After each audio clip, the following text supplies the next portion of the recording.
haan magaalir qeerramsa jedhaan haan tokkichi gumii hagamuma mul'ata jedhaan ha hormarbaan dhowwan jedhulleen hagin qabu ha jaba biyya biyyee jedhu edaniitu keessan baan walumat deebisi ilma alitan dhu guddisaa tokaarruu shalaqa jaatanii alii ilmi sabboof goona habeek umedduun beek ijoollee barsiifadha mandira jaarradha beese baankii naqadha lafti teessan lafe teessan jabeeffadha afaan biyya baradha gorskan sadeen garum inni deemet afaan hin dhaban qaan yookaan intalti diqqoon aduman haadhaati baatee ollaa reera hin dhandhe ergaman keessa haadhaaf guutti yookaan guuta bud'uunu bunaa guuruu jalqabee ag mogga reera keessa barcuma teessuma namaa guuruu dhaqqaba yookaan dhaqqabdi aatis laayif ergattu hardhuma nam ergaa argatte rifanoo buufattee ollaa keessummeeffatte gurbaan diqqaan wagara jiran tikilmoolee ti jalqabee ag tiklooni isaanii bir dabree baannat ollaa fuudhuu ga'a tissee tik guutee obaas oba guutee erga guutee ganam guutee duula adamo guuta gaafkan hajaarroti waan keelmadhu waan keergadh jette nam eebbiftu yoom kana haado ganni isaa erga guutuu biraayif ergatan dhabaaf dharra hin qabu yookaan hedduu jabaanin dhalata yookaan ammoo barkeessa guddata tokko warri fiitii dhalata tokko gosballoo dhalata tokko fagoo dhalate dhiyoo mul'ata jaatanii alitan dhu jannoomaaf jabeennallee walumaan dhala gaaf lola jan gaaf dubbii jaarsa duulee mirgaan gala dubbi qoree gaaddisa kaasa gaaf siyaad barreen lafti hoobdii yookaan kuyyiisi kees ejjit cuftiiti jedhe soomaalee guddoo yookaan deggireet soomaalee jaaruuf lafa agzi waa'ee kutachuuf lola biyya baafate waraanii sayid barree cibra jaatanii alii nageelle booranaatiif gam dirreeti qabu tarkaaffate Itoophiyaa gam kibba tuquu hin dandeenye achumatti ifirra goodanii dhowwanii akka inni xeerraa kibbi Itoophiyaa hin baane godhan tanaaf ijoolleen hardhalle yoo sirbitu Warriorero borumbor walayaan alii jaatomboor jootanii nadhee sargombool nu sargoane bolladhoom adaa dibisaa waraabee adaari jirmaan arraabe jecha jaatoof hojii isaa faarsiti.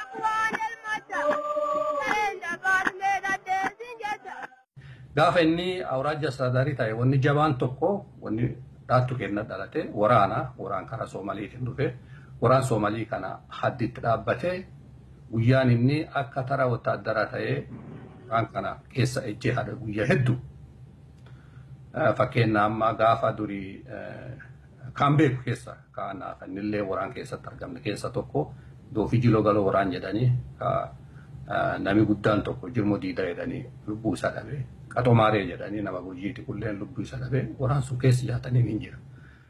Gaafa lafa Soomaliin gargarii kuttee Soomal abboo jettee isan Soomalii buuyyoo jettee nuu lafa goofaa fala'e irdariif borboru qubata akkasii dhuftee nurra moonaa jaarrattee horii keenya nyaattee aanan keenya dhuttee haga ganni tokkoof lama akkasuma keetteettee ganna sadeessoo irratti nu hadhuu feetee horii irreen qalattee aanan irreen dhuddee jettee jaataniin dhufee mangistiin ammoo isiin armayaatee hiddii aatee ijoollee gaashuu gaaddisaa lama fixxe. Mangistiin booranii la shiftaa galee shiftaa dhufeetum hiddii loleetum namijjeese hirmejja irra fudhatan jedhe. Jaataniin ammoo booranii biyyuufi jira arda'uufi jira lafuufi jira madduufi jira nyaaphaan dhufee qabatee dheedumaan garuufi jira akka inni shiftaa hin ta'inii shiftaan qabatte. Anatti isan garsiisa kottaa laalaa jedhee nama fudhatee akkasitti dhufe. Maddi cufa xaafatee maddi cufa laalee eelatti oba laalee haratti oba laalee ardaa quftumaa laale kabuqqee baase kadalleenni isa hiddoo baase akkasitti dhufee laalee qoratee jaarrolee dheedaa akkas walti yaamee oba eelan yaamee haran yaamee ballaalletti balballatti waacilletti goofatti la'eetti irdarii borboritti akkasitti kee deemee qoratee qarxaasii mangistii rugeeffate dhaabbatee akkasitti daanyaan irra dhugeeffate hermejja akka namni hin doone malaani akka sayii hin doone akka namni hin doone nyaaphisuulleen gabrumaaf garriifa akkasitti hamaqaraa waliin nyaatanii dhuganii namuu akka hin doone akka namuu hin banne malaan jala deebisanii jedhee dhufe ammallee deebi'ee guyyaa kana ammoo hendegee fudhatee ol koftaa yaabbatee akkasitti dhufee anatti isante deebiyaa jedhee guyyaa qaraa barreeffatee deeme guyyaa eegee deebi'e ballaalle taankii dhaabee waraana jalatti ballaalle akkasitti faaroo kaayee balballa waaroo dhaabee waraana nama qabu jalatti akkasitti hawrii badu dhufu kanama deebisu akkasii kaayee malaan dhufee ammoo yoo isiinuu isanii naatu isiin kanama aate taate waraan ala dhufuuf waraani warra keettaa'u waladhee raayyaan baduun isa inooltu akkasiin isan hin deebisanii malaan isan deebisanii kabbaadii dhufa kabbaadii isan garinni dibbisee dhufuuf garinni dhufuuf dheeddaa malee garinni deemin dheetina jarii ammoo isan keessa haa loollee ka nyaattu aananillee ka dhuttu anat deebi'a jedhe akkasiin deebi'ee nu deebise akkasiin nu deebise ka bisaan hin jigin ka namni hin du'in akkasiin nu deebise waan guddinaaf jabeen isaa ka beekummaa dandeettii isaa akkasiin deebise.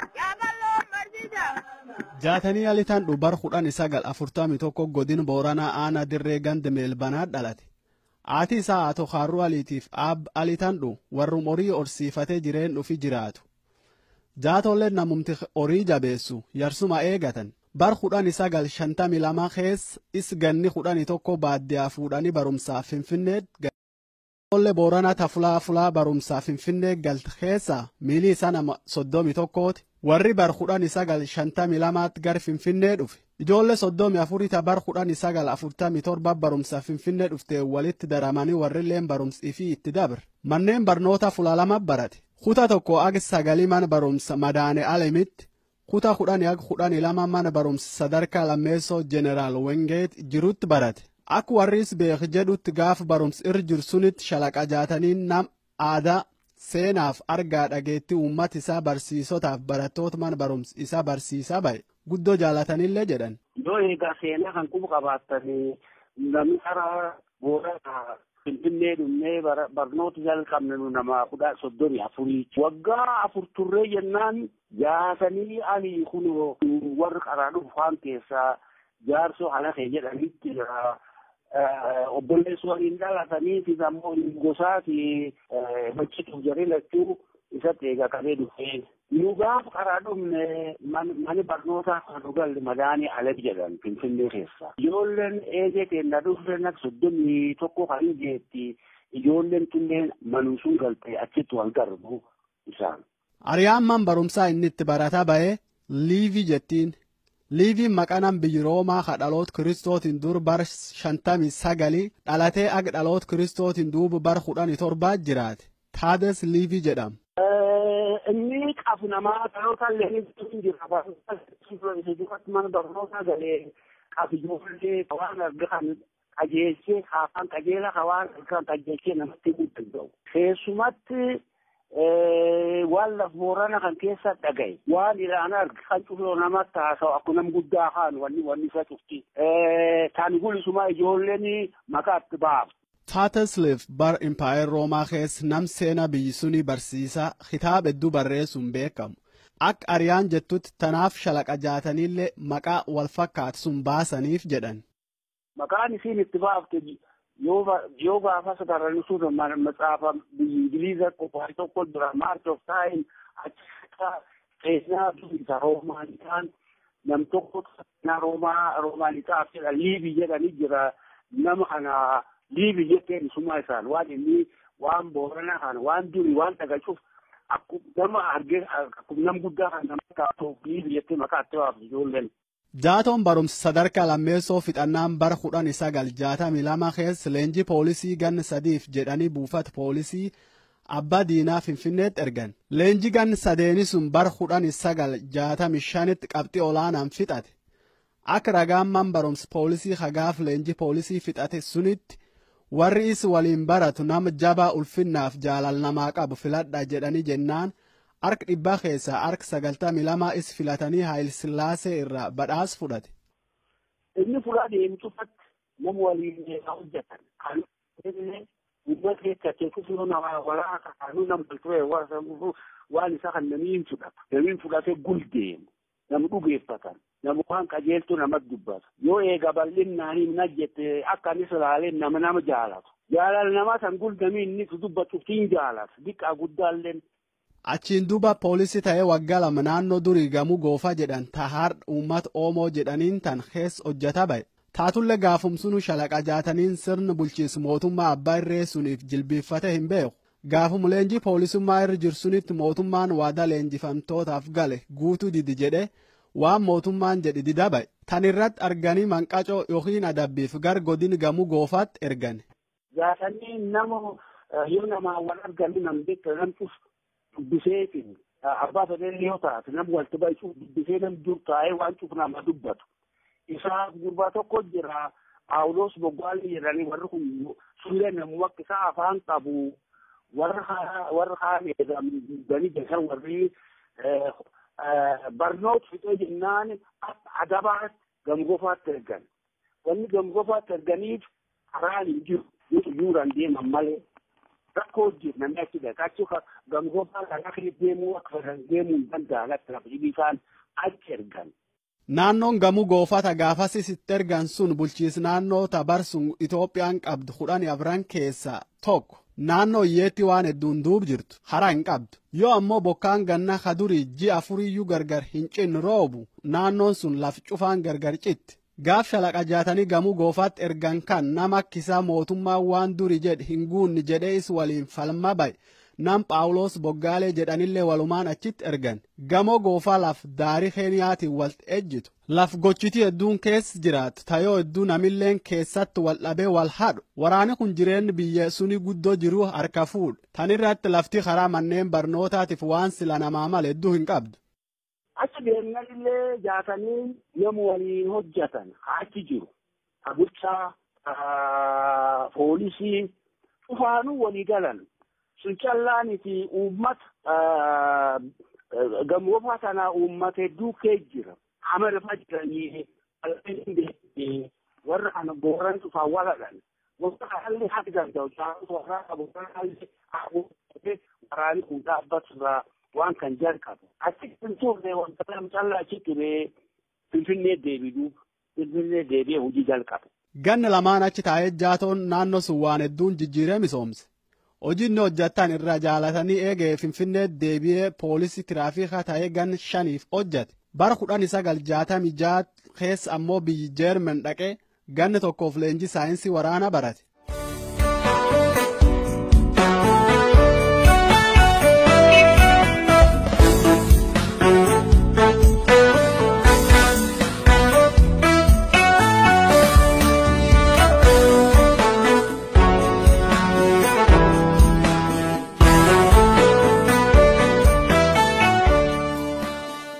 bara 1972 keessa yuunivarsiitii Finfinnee seenee barumsa jireen hawaasaa yookaan sooshaal isteedii barate. Eegee bara 1973 keessa lafti waraan taate jennaan barumsa dhaabe. Bara 1974 keessa mootummaa Alsillaasee gargalchanii sirni bulchiinsa sanyii Solomoonik diigame jennaan lafa misoomsuuf uummata barsiisuuf jedhanii akka finni gaafasitti godin areeroo aanalee akka bulee horaa meeg mooyyaleef iddi lolaa if jala qabutti dabre.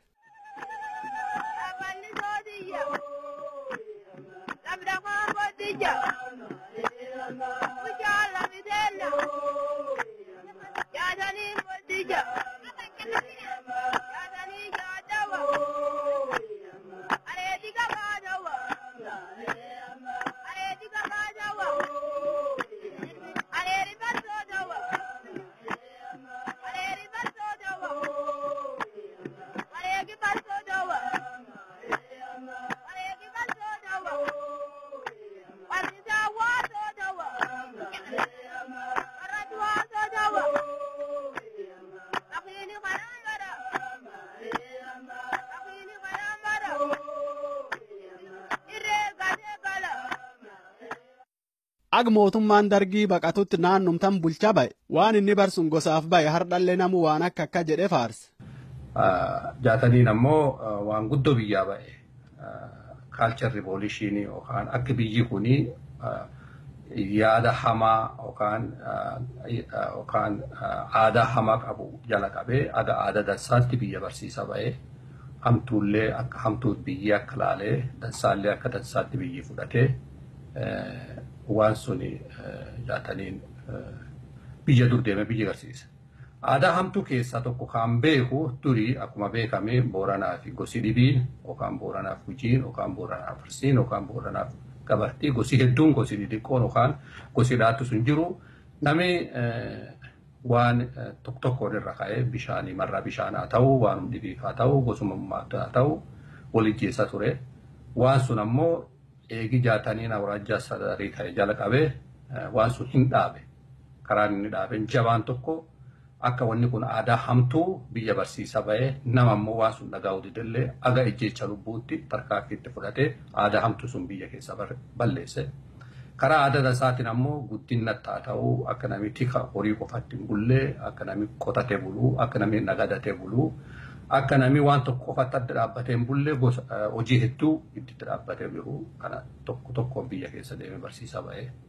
Waan ayyaatanii ijaan hin agarre rabbisaa araaramu ammoo nama ijaan argirra caalee beeka yaada isaa godaanaa tuni ammoo ijaan arge gaafa an biyya galee arabii dhabiileen soddomaan dhaddaanaan jee biyya keessa ligaattee galillee naan jedhe laaduun loomtellee galin duun naan jedhe waan yaatanii haali akka itti hujii beeku inni maqaa sumaalee abboodiyatee kenna oromoo jechuu yaadaan afaan bal'ifatee beektaa loluu hin danda'anu namni siyaasaan beektaa biyya jedha biyya onneetti kenna.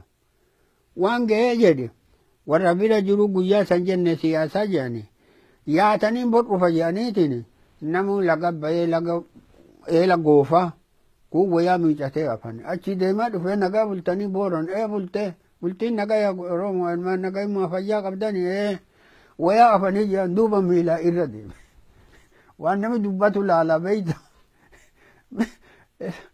Namni dubbatu bada boota ija callaa kukkutan. Ejaan ama wayaa ta'an irraa bareetini isi wayaan tun ta'een nu jee tiyye ma dubbii dhaddere jeen an nama ati nama hooni kun midhaasaa fi afatte ma irra deemu maafi nagaa fi dhadde jeen ma irra deenta wayaa tiyye manaan hin jedhin jeen gadhummaan teenna tana yareenni keenna kana iyaroomini maqaa oromoo yakkina jabaadha waan keessanti jecha adhana kunu namni guyyaa san bira jiru nu ammoo siyaasaan biyya keessaan gaafana namni ammoo yaada kana beekta walta kennanii keessatti hojjetu shalaqaa sadheessafa buruudiin ne'eefa karaa boonanaati somaalee keessaa bahanii amma hidhuu walta godhatanii waan kanaan dalagu dubbii kan karaa booranaa namni qajeelche warra kan wal seenanii nama waliin barate nama orontittii waliin barate gaafa maccaa tuulam warra akeeka oromootu nuu kenni. Siigalti am godaanaa tun ifa warra akeeka Oromoo karaa Booranaatiin hangafa Booranummaatiin hangafa Oromummaatiin warra fudhatee waan kana hojjate. Yaataniin aga achi dhufee takka kun mana kiyyaa hin jenne. Kun mana kiyyaa ammana jaarradhaa ammana haadha mana qabaadhee ilmaan dhalfadhaa yookaan ilmaan fudhadhaa yookaan horii qabaadhee horii kanaan badhaadhee akka dansa bulte takka guyyaa tokko ta'an jedhiin halkanii fi guyyaa sabaa hojjechaa ba'e. Akka warri argee beeku jedhutti shalaqa jaataniin qaroomaaf jabeen qof waliin dhalachuu adon ta'in waragumaa multu yoo imala karaa deemullee horii akka maciis argee ka itti goreetissa nagaa hin fuudhin bir hin dabru nam karaa daba deemullee akkanuma. Isa durii malaa tiraafikii ta'eef ta'uun hin beeku miilan karaa makiinaa gulan deeminaa jedhee nama kamiifuu makiinaan deemu yoo nama karaa makiinaa gulu yaa'uu dhagge makiinaa dhaabee namatti karaan makiinaaf hojjetan karaa gula miilaan hin deemina makiinaan kun isan dha kasan argitanu dhufa kasan hin arginetti dhufa ammallee nami karaa makiinaa gula deemu yoo makiinaan dhufe isan bira gahee hirrifatte makiinaan gara qabuu wallaalee walirra buutan hin miidhantan hin deemina miilaan karaa gula. Namuma karaa gulu yaa'u nadhiin ijoollee taatullee dhaabatee taasa. Dhaabatee ittiin. Amma fakkeenyaaf naannoo agarmaaramii tana haga mooyyalee yoo ati hubattee jiraatte nama karaa makiinaa miilaan hin deemu waan shalaqaan gaafas barsiise. Aadaa tolfatee nama karaa makiinaa kutuu gulan deemu cinaa karaa makiinaa yaa'a. Yoo ammoo bulee horaatan ol dabarte nami makiinaa oofee hin danda'u. Nami karaa makiinaa qabatee akka waan karaan isaa hojjetame akkana waan qormaata jabaa barbaachisaati wanni sun kun maaliif taate kun maaliif taate keessumattuu warri waan jireenya nami waliin jiraatu silaa qoratu waan akkasii qorachuu male akka waan aadaatti taate yoo bulee horaa ol dabarteeyyuu nami miilaa iyyaa karaa makiinaa guutee yaa makiinaa yeroo cuuf rakkisa. Yoo loonii yoo gaala yoo farda fula horiin qeencaa jiru ijool babaaroo isan ka'eennu horiin kun ka'eennu maarmi ciisa. Akkam lafti finni qabdi diraandisi jira laf keessa silmiin jirti waan kan cuf dhaabee gaafata gosu waliin horii qeencaatiin bullu cuf warra ammoo diraalle cuf akkasum tokko tolchee naga ummataatiif fayyaa ummata barbaadee wanni dabargalatiin qabdu jedhanii egaa amma jedhan malee akka bulchiisaatiin itiyyuu inni akka nam cufatti itti abbaa akka gostan cufa gos waliin qabu namuuyyuu abbaa akka namuuyyuu haadha akkasiin nam cufir dhaabatee ta'an ka'u. Nama loon guddoo kana yoo itti dhufee loonuma guddoo ka karaa makiinaa hujuma fiitiif karuma makiinaa gulaaf makiinaa oofee deemu yoo loon guddoo likkiin qanne dhufe ka eenyu jedhee gaafata ka ebeluu jedhanii itti himan ebeluun sun na bira dhufuu jedhee ka'ee dabra. Kana keessaa hin qabadhaa godaanaa guddoo jedhanii nama loon guddoo akka malee qabu dureessi gujii tokko jira dureessi guddoo akka malee loon qaba loon isaa atoo deemuu itti dhufe karaa makiinaa irratti loon guddoo loon likkii malee guddoo. Dhaabbatee laaluma laalee tisituu loonii gayyaan kootta loon kun ka'eennu ka godaanaan ka'eennu ka uddoo ta'ee akka galtaniin itti hima barii boruu yaa bal'oo aana bir dhufu shalaqaa yaatanis yaani jedhee ka'eetti dhaabate namichi kaaniin dhufe yoo inni nama yaamellee rifatan akka dhibii nami kun hidhaan sana yaame maalii hin rifatan hin dhufan hin dhufe nami kunitti nagaa fuudhee teessisee loon kelaa argee loon kelikkii malee guddoo.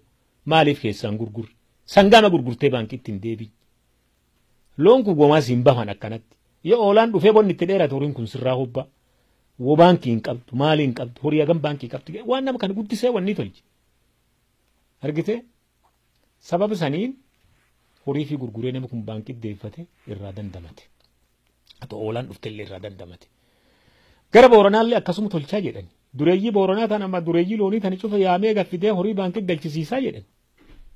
Riiliitu waan jiraati. Kun amma fakkeenyaaf waan karaa bulchiinsaatitti isa laallataati miti. Aantummaa gosoomaa qabaatisaaf tana tolchi. Yoo aantummaa tana booran callaa qabaate booran callaa man tolchi. Abbaa itti dhufee iyyuu cuf abbaa horiin isaa guddaatu cuf akka horii fi dandamachiisee baankii galfatu in tolche namni kun in tolche waan gurguddoo akkanaa hojjeta. Shalaqa jaataniin gaaf gadaa isaa gochitii ollaa waliin qubat akka nagaa waliin jiraatuuf waan guddoo muummee hin qabne hojjetaa ba'e. Lafateen gaaf bulchiis gadaa isaa ebelu gosisuun wanni jedhan hin jirtu warra meegga warra yaaballo warra dubulug warra lafsuniitii malee gosisuun wanni jedhan iyyuu hin jirtu tokko tolchee namcuuf jaare namcuuf akka inni wal qixxee baratu namcuuf akka inni wal jaalatu tolchee akkasitti walti nu qabee nu bulchaa ture. inni awraajjaa astadaadaarii yookaan bulchaa awraajjaa Areerooti. Awraajjaa Areeroo kana keessa gosa hedduu qubata. Booraniin qubataa, Gujiin qubataa, Gabartiin qubattii, Garriin qubattii, Burjiin qubattii, Konsoon qubattii, gosa hedduu qubata. Katamaan ammoo gosuma adda addaa qabanne. Warra kana haga ana fi beekutti amma konsoorran maalti ta'ee waan beekuun qabu. Burjiirran maalti ta'ee waan beekuun qabu. Wanti an beeku waanuma naannoo Gujiif Booranaa kana. Maaliifi hangaafasi nama hujii dhibii qabu miti barataa. Hagi an beekulleen haguma xiqqaa kana. Haga xiqqaa kana namni kun guddoo nama walitti shaakkaanii fi argetti beekulleetti. Fakkeenyaaf gaadaan walii jecha jira zaman sani gosa gosaani. Yeroo tokkoon qaabadhaa nami Booranaa gaadaan nama Gujii ijjeessa gara amma carii kanatti. Gari carii harburoo kan na fakkaatti wanni suni sin haa taatu garuu carii kana waradaa dhedheettu keessa haa taatu beeku sil nama ijjeessa nama Gujii ijjeessa. Nama kaani in qabanii gaffidan.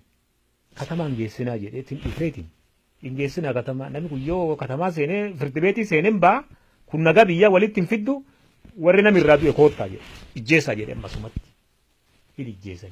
Eegii san gaadii wal ijjeessa waliin gaadaa wal ijjeessan nagaa hin cibde. Kaan ammallee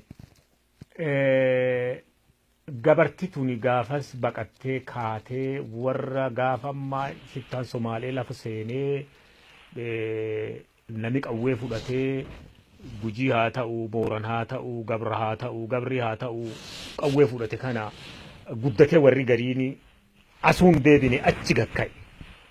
Gabartii keessumaa achi kaate gara amma beektaa fuul Somaalee kana. Gara fuula Somaalee kana amma aanaa mooyyalee kana keessa gaffagaatteetiin akkana qubatte. Gabra tana lafa deebisee jaare amma latti naga taatee wanti Somaalee kaan nami hirtelleen ka maal jedhelleen ka qawwee fudhatee alabba illeen harka kennatee maal jennaani warra Gabraa kaan lafa deebise. Warra Gabraa lafa deebisee mooyyalirratti shawaa barree jedhanii shawaa barree tana ganda tolcheetti garratti jaare. Meeggalletti akkasuma gandatti jaare. Qabalee jedhanii gaafas qabaleetti jaare. Areerollee ganda silalaa dhufee ganda inni itti jaaree cufan qaabadha. Ganda lama ka Areeroo silalaa fi maali ganda lamatti jaare Areeroo keessatti. Yaabal'oo waradaa Yaabal'oo keessa ganda lamatti jaare. Haroo Bakkeetii fi Bulee Qal'oo ganda lamatti jaare. In qubsiise warra Gabraa kana. In qubatte. Maal gabarti gaafas wanni siin himattu nu maddaamarra dhannee maal dhannee akkas taane koota maddaamarra irra dhalattanii keessanii kunoo gandi kun keessanii qubadha itti jaarama qabalee teessanii. Qabalee siitti itti jaaramte liqee memberii siitti filatte akkasiin keessa teetti beeka. Gaafa gabarti godaantee dhufuu jirtu kana waradaa meeggaa keessatti ijoollee Gabraa fixe Booran ammallee gaadaan. Meegga katama fichisiise Boorana kaan fideetiin fichisiise shalaqaan nama fixe kaan fidaa jedhee katama waacillee badaa meeggaa keessa fichisiise. Dhumatti wanni dubbiin gaadaan wal fixattaa hinafte. Akkanaafuu namni kuni nama gosaa gositti atoon ta'in gosa bal'iseetiin hunda si'il takka allaal jedhee akkasin laala.